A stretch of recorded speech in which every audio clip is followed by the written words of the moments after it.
Let's learn.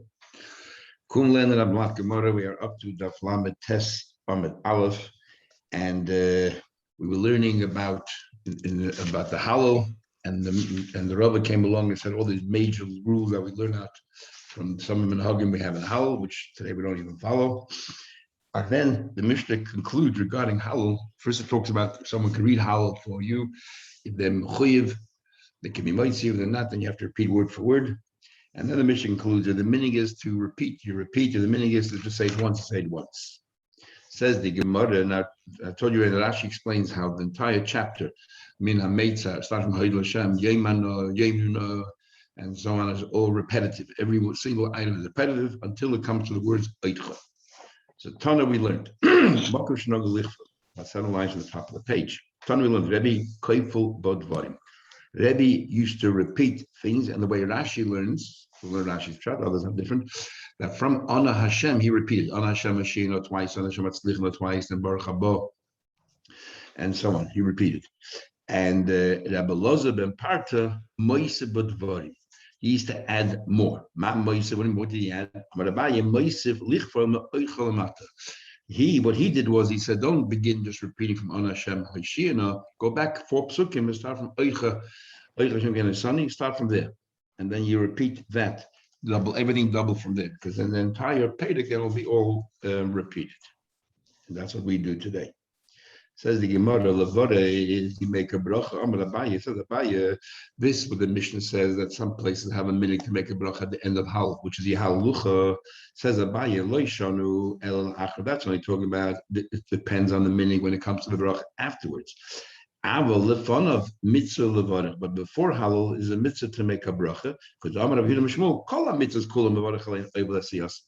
That all the mitzvahs you make a bracha before you do the mitzvah. Not after you do the mitzvah. And how is a mitzvah? Whether it's a mitzvah d'Rabbanan or a mitzvah that we discussed yesterday, it's a machlekes, but nevertheless it's a mitzvah. So therefore it requires a bracha. And in fact, most mitzvahs require a bracha prior and do not require a bracha post. We did have a concept of a bracha, we had in Gemara Nida, and in other places a bracha called Lishmar Chukav. And whether that's only where Rabbein Tam learns, it's only regarding tefillin, and only if you take it off right before nighttime, because you're supposed to take it off, but not regarding other mitzvahs, and even tefillin if you take it off during the day. It's only then. Others disagree. But you're supposed to make a bracha before the mitzvahs. That itself is also only a mitzvah d'Rabbanan to make a bracha, except that Rashi in Chumash and Pashas Kisavai, Rashi says that when you say vidui, by the Meiser, you say vidui, you say lo yavarti v'shasecha v'lo shachachti. So Rashi says lo yavarti v'shasecha, I didn't go against your mitzvahs. I didn't forget. He says making a bracha. Rashi says that the Torah, the vidui you're saying is you didn't forget to make a bracha. So suddenly we see, according to Rashi, the concept of brachas might be mahatorah. And in fact, the Balacharedim learns that in Yerushalmi and Perigov, that is a mitzvah the Torah to make a bracha, which would then mean if you don't make a bracha, it could even be that it's ma'akif. Al-Gemara and brachas and up to Yudal, it seems that since not making a bracha, we talked about people who cannot hear and whether they can give truma or not. And it seems to me that if you don't make a bracha, it's not in any way preventing you from fulfilling the mitzvah. It sounds like we paskin that it's definitely midrabanan. Anyway, so making a bracha before the mitzvah is the rabbanan. A few exceptions where you don't have a choice. Let's say, like the places he actually talks about when washing your hands, you make the bracha after you wash your hands. But over there, you're making the bracha before you're drying, and drying is not only part of the mitzvah, it's pivotal to the mitzvah. Because if you don't dry your hands, you haven't fulfilled your mitzvah of washing your hands properly before the bread. So therefore, you're making a bracha during the mitzvah. Big machlek is in Poskim, the Rambam and the Hagoyis or Zerua, whether if you didn't make a bracha before the mitzvah, can you make a bracha afterwards? The Rambam clearly says no. Zerua says you definitely can. If you're still somehow tied to the mitzvah, you can make a bracha even after the mitzvah. Umay mash. The high oivel lishnagdum. So the mother now asked, the expression that Shmuel uses is all the mitzvahs make a bracha oivel lasiyasim. Strange word. Should have used the word koidem lasiyasim. So every time the Gemara brings the rule of Shmuel, we always get sidetracked and talk about exactly the same Gemara. And not really see it says, so we're going to bring three different opinions as to where we find the word Oiva means before. And we're going to explain that the word Oiva doesn't mean just before, it means immediately before. So Oiva is a better word to use. So first comes along Nachum and says, Vayoretz Achimav derech hakikar vayavras hakushi. The Kushi was sent after Avshalom died. So they sent this Kushi to inform David that he's safe again and Avshalom is no longer a threat. And Achimaas decided that he wanted to tell David Melech, so he bypassed the Kushi. He ran from the Kushi, and I guess even back in those days, the Kushi were pretty fast runners. So he bypassed the Kushi, and so Oiva means he passed in front of him. Abaye says Mahacha from here. Who Aval Lifneim, but Yaakov passed in front of his family, and he probably was right in front of his family. And we use the word, but when they greeted Esos, they use the word Aval. They read on third pasuk where it says Vayavar, the Navi says, and Mashiach will come, Vayavar Malcolm Lifneim, the king will pass in front of them. Vahashem Bereshim, the Abish is right in front of the head. Why in the world beneath the I always look up the first if anyone talks about what's going on there, and I haven't seen anything, but maybe. Usually, very often, the Gemara itself says, "Why doesn't this one learn this posik? Why doesn't this one learn this posik?" Yeah, exactly. So what's Pshali and what's the chiluk?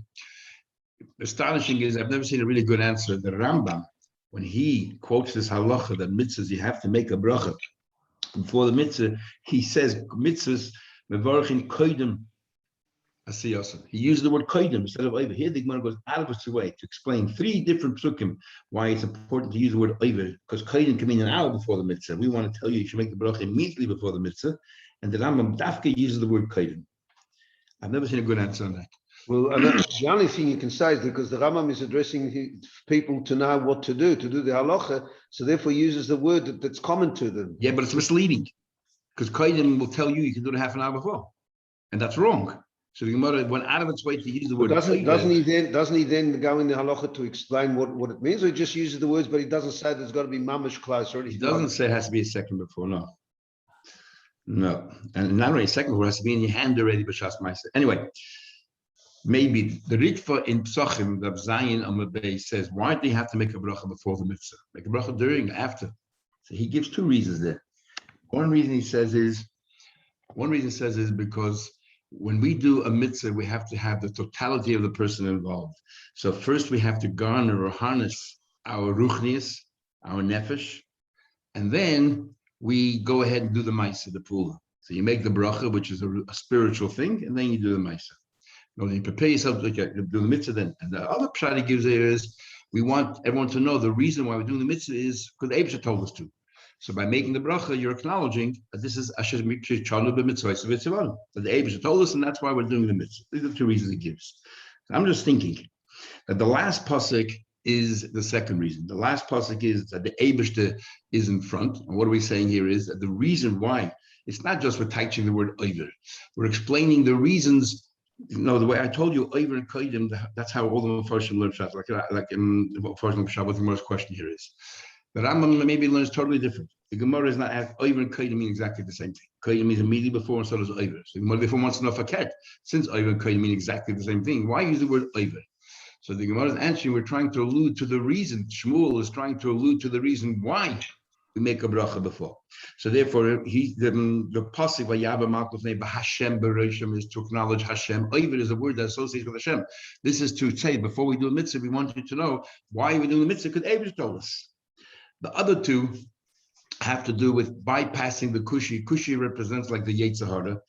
And so we're bringing psukim that, no, the other reason is to prepare yourself, get your ruchnius going before we do the ma'aser.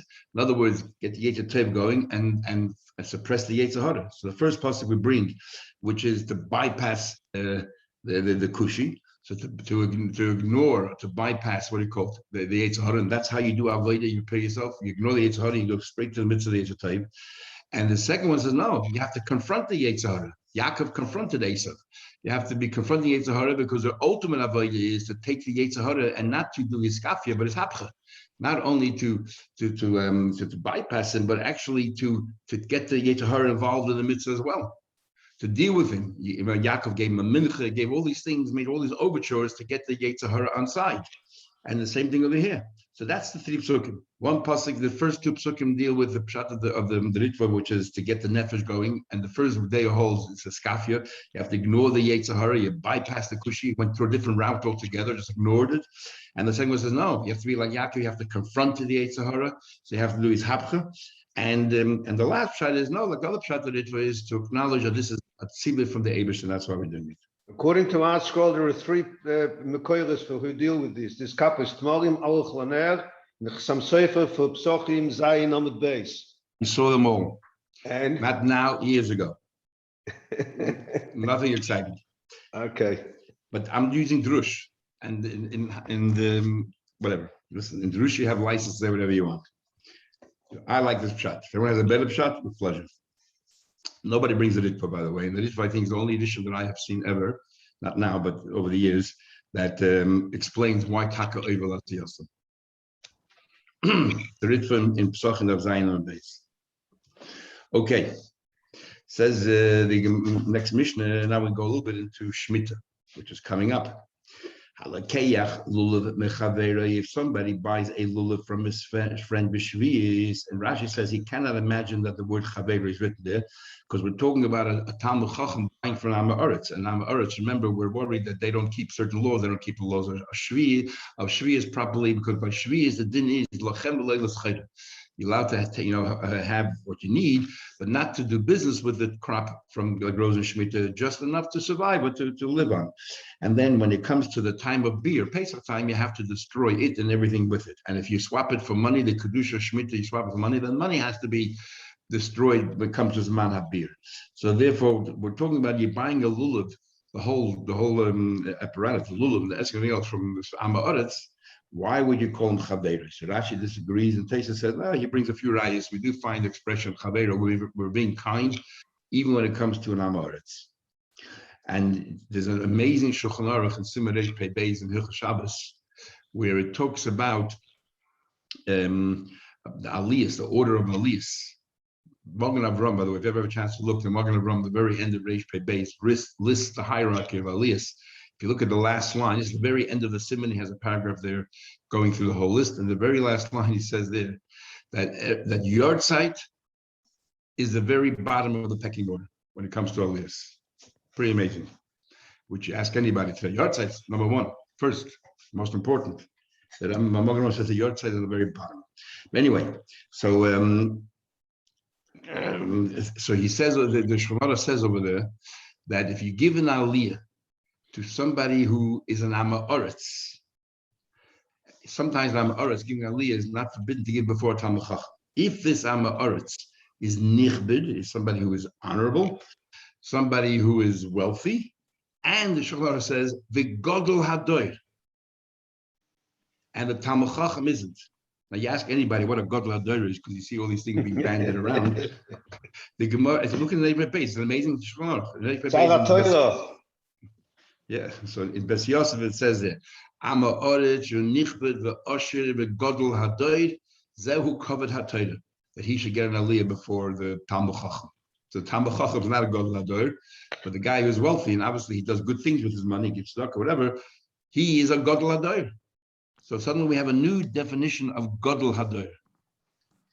Interesting. Anyway. No, godol doesn't necessarily mean having to do learning. It has to do somebody who contributes in a positive way to Klal Yisrael. You buy a lulav from your friend in the year Shemitah. You should not pay for the esrog, because whatever money you're paying for the esrog is a swap for Shemitah, and therefore, and we don't trust our others that will use up the money before Zman HaBir.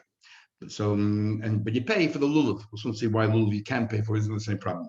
You cannot buy from Am Haaretz on Shemitah. Says the Gemara later to little. Now, what do? The guy just want to give you as a gift. An esrog, very interesting. In those days, the lulav was far more expensive than the esrog. What happened? He doesn't want to give you a gift on the esrog. So, for example, if the lulav was $20 and the esrog was $10, pay him $30 for the lulav, and he says the esrog is gratis, package deal. You get a free esrog with the lulav. So that's therefore you didn't buy it from him. So there's no schayra with this fruit from Shemitah. There's no schayra with it, and the Am Haaretz is no worse off because he's getting he's getting compensated but she's paying a high price for the lulav. Says the Gemara, what's the problem? The Gemara is not why can't he just buy the esrog? What's the big problem? Says the Gemara, the problem is the reason why you cannot give the money directly to the Amoritz on behalf of for the esrog is because you're not supposed to give the money for fruits, Shemitah to an Amoritz. And why not? The time we learned, you're not allowed to give the money of Peirush Shvius to an Amoritz, because remember, you're not allowed to do any schayra with Peirush of Shemitah, because they all have to be burnt, not only the fruits, but also any money that you got in exchange of the fruits. You're not allowed to do any business. And we suspect that Amoritz is not going to do that. Therefore, you're not allowed to give them any money for buying anything from them, because you will be illicit michshol. So how much? But the guy has to live a little bit. So you can only give him a little money. How much? The maximum you can give him at a time. You're not allowed to give him more than Shabbos. You have to have 3 meals. You're not allowed to give him more than what he requires for Shabbos, which is the value of 3 meals. And therefore, obviously, an esrog must be worth more than the value of 3 meals. So and if you did give him by mistake, you bought an esrog, let's say, from an Amoritz, and now suddenly you realize you gave him money and he might not consume it before Pesach. This manabir is yoima. You should right away say, "Hadimoyis halolu." That money, yemechuloli la peidish yeshif basi. I'm going to swap the kedusha of that money that I gave him over the fruits that's in my house, and there was a big machlekes. If you can, we go have Gemara in Perek Merubah in 7 Perek Mabasa regarding the tznuyin. If you can actually do that, once the money is no longer in your reshus, you gave it to somebody else. You have the ability to take the kedusha of the money that now is sitting in Amoritz house and belongs to Amoritz, and somehow or another I can take the kedusha off the money and put it onto my fruit chair. Do I have that ability or don't I have that ability? And since I'm the one who gave him the money in the first place, so maybe it's retrospective and all that kind of stuff. We will learn in Mitzvah the 7 Perek. And then, and therefore, there's no longer kedusha in the money that you gave to Amoritz. There's no issue there anymore, and you have to make sure that you consume your peidos, that you just not make kodesh before Shemitah, before there's manabir. But when do you say that you can give them, the value of up to 3 meals? Is only talking about belakech menamuvke. You bought from hefker. In other words, you can see that the gates are wide open, so that it's flung wide open. So he's not protecting it or keeping it for himself, because that's what he's supposed to do in Shemitah, to make it hefker available to everybody. So therefore, you're allowed to give him some money. We don't suspect him totally. You're allowed to give him some money, but not a lot, because we're still suspecting that suspicious that the money you'll give him, if it's a lot, he'll invest it somewhere, and the money will be sitting around past beyond the Zman HaBir. Okay, but if you go to his garden where he grows, let's say his orchard where he's growing the esrog and the gates and there's locks on them, that means he's protecting it. So then, obviously, he's not following the laws of Shemitah and he's not making it hefker available to all the poor people. So then this thing about giving the money for the lulav really is a trick, because the Amar is doing all the wrong things. He's preserving it, he's protecting it because he wants to make a business out of it. So then giving more money for the lulav is a trick, and you cannot do that. That you cannot do.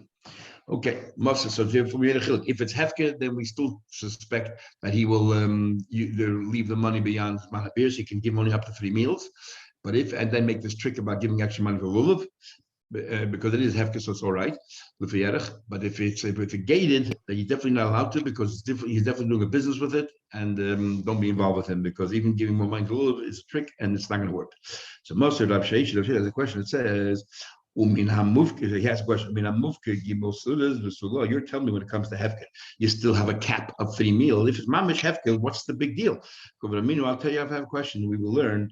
We'll mention a number of herbs. I'm not sure exactly what they are, but Rashi says hapigim is a kind of a herb. We're going to list over here herbs and vegetables that grow at random, so they don't have value. So if we don't know if the Amoritz is trying to make business with them or is just lying there ownerless, these kind of plants here have very little value on the market. So therefore, we can automatically assume that they are hefker.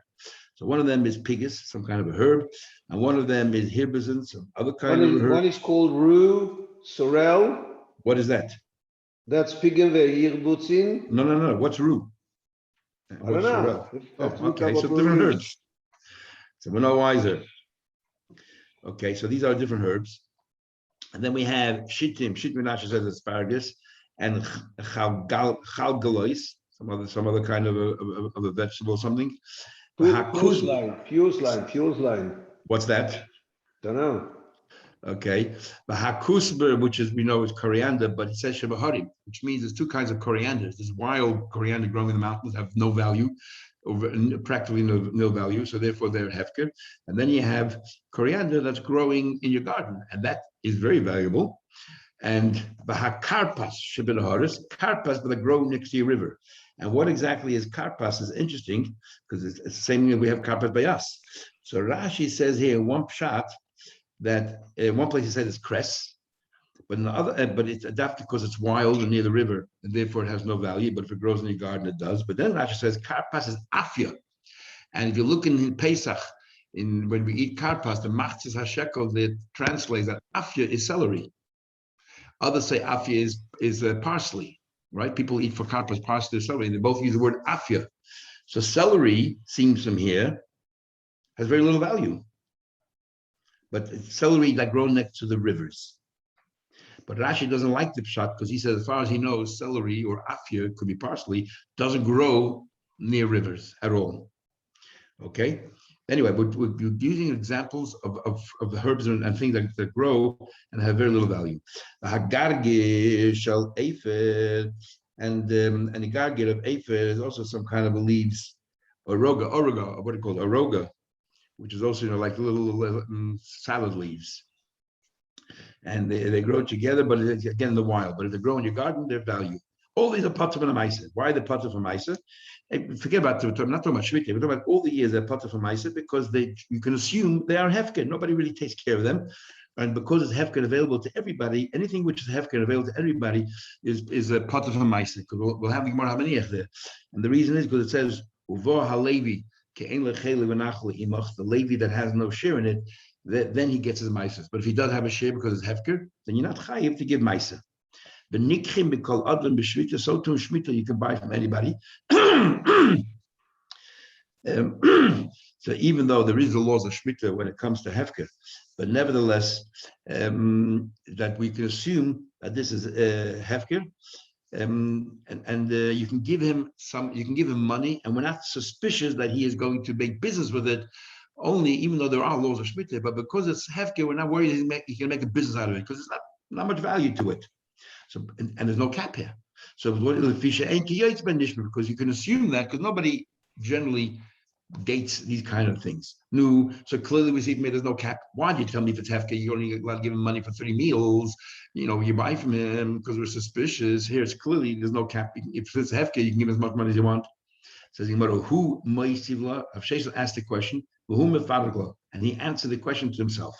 When this Brisa says you can give him money, he's talking about how much? Enough for him to eat. So Gemara rises and digress. The word man, how do you know man means food? Because it says in Pasuk by Daniel, that the king sent to them. So again, we digress. We say a word, and whenever we digress to see what that word is. So why did Shesa use that word in the first place? Maybe to teach us the word man. Says the Gemara.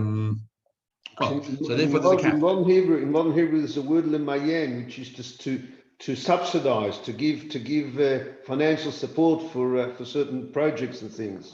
Okay, I guess the verb by man comes from the noun, the man. Man, kimanhu, Torah. I mean, that's where it comes from originally. What do you call it? So I'm not sure why we don't even bring that. The word, simply the word man, is generally the food that they ate. If we have a problem with the esek of the shmita, no lulav nami. Why aren't we worried about the lulav? Why isn't that an issue of shmita? Why are you allowed to pay for the lulav? So Gemara is going to tell us an interesting thing. Every tree you have two stages. You have the stage when it begins to blossom, begins to bud, and then you have the stage when it's in full bloom, and when you pick it. Which, if most trees they start growing in 1 year, and then you pick it, let's say, in the next year. So maasros, the first or second year you have to give maaser to the Levi, but the third year you give maaser ani. So the first thing you give maaser sheni, and the third year. So you give Maisa Sheni, which means you take Yerushalayim, but the third and sixth year, you give it to a poor person. So what happens if a tree started to bud on the second year, but you didn't pick it till the third year? Which Maisa do you have to give? So the law is when it comes to trees, you go after the time of chanata, when it begins to blossom. When it comes to fruits and vegetables, is when you pick it. So it says the Gemara, or when it comes to vegetables, you pick it. So the Gemara is like this. Lulav should be the same thing. So the Gemara, lulav bashish is hanichnul shvi. So we're talking about the lulav. Generally, the trees started to bud in the 6th year, and you didn't pick it till Sukkot the 7th year, right before Shemitah. So what's the same issue with an essig. You plant it in the 6th year and you pick it in the 7th year. So why, when it comes to essig, do we treat it as if it's a shmita essig? We've got a problem. And why, when it comes to lulav, we treat it as a non-shmita lulav? There's no problem. So the Gemara says, so the Gemara answers, essig. Well, we have this whole Gemara in the beginning of Kedushin. Esrig basar lekita azlin. When it comes to esrig is different than all the trees. Esrig, we go after the picking like vegetables. And therefore, when it comes to esrig, we treat it as a Shemitah year. Got a problem. When it comes to lulav, we treat it as the year prior to Shemitah. Says the Gemara, what are you talking about? Okay, when it comes to Shemitah, we don't really have an argument, but we have an argument when it comes to Mises. But Bain Rabbi Gamliel, Bain Rabbi Lezer, who argue when it comes to Mises, how do we treat these, the esrig as a 1 year when you planted it, when it's on blossom, or the next year when you picked it. Or Inyan Shvi is, but when it comes to the Shemitah, it seems everyone agrees. Esrig, basar, chanot, azlin. Esrig just like a tree, and you go after higher planting, and there should be no distinction between an esrig and a lulav. What story? The Nami Mishnah, esrig shavel ilan, and esrig is similar to a tree. Begin drachim in 3 different ways. An esrig is similar to a tree, and liyedik, but similar to a vegetable. What do you mean? Shavel ilan. In what respect do we say that an esrig tree is similar to a regular tree? La arla. It has the degrees of arla because vegetables don't have the first, the din of arla, the first 3 years, only trees. So esrig will be treated like a tree. It has din of arla. And l'revai, in the 4th year, you have to take to the shalayim, just like a tree. Or the shvi'is. That when it comes to Shemitah, we go after, what do you call it? You go after the year that it was planted, or like a tree. Or the yedig b'derech. And when it comes to a vegetable, you go after one. I'm sorry, ushvis. They all have the law of Shemitah as well. Well, the yedig b'derech, it's like a vegetable when it comes to one in one way. Now what? When it comes to meiser, we don't treat it as a tree that you look at a time when it begins to blossom, but rather we look at the time when you picked it, just like all other vegetables. So we look at that year, and that's what we get. However, Rabbi Lezer says, Esig shavel ilun l'chol davar. The Rebbe says that esig in everything is like a tree. That what? You go after the blossom. No, so they argue when it comes to Meiser, which year do you treat it at? But everyone agrees when it comes to Shemitah and Esrig, it goes after Chanata. On Esrig as well, after Chanata, after you blossom like a tree. So how come in our Mishnah we make a distinction between a lulav and Esrig? A lulav is treated all right, but the Esrig is treated as if it's the 7th year fruit, and you have to. It's a problem with Shemitah. Why should that be a difference? Says the Gemara, because our Mishnah disagrees. Our Mishnah, our Mishnah holds like the following. Basically said, Avtulmas once testified in the name of 5 elders that Esrig, that the 5 elders say that Esrig achalakita lemaiser, that the 5 Skani came along and said that they disagree with them, Rabbi Gamliel and Rabbi Lezer. They hold that when it comes to an Esrig, they hold that you go after the time of picking when it comes to Meiser, and right, which is like Rabbi Lezer. But then they say,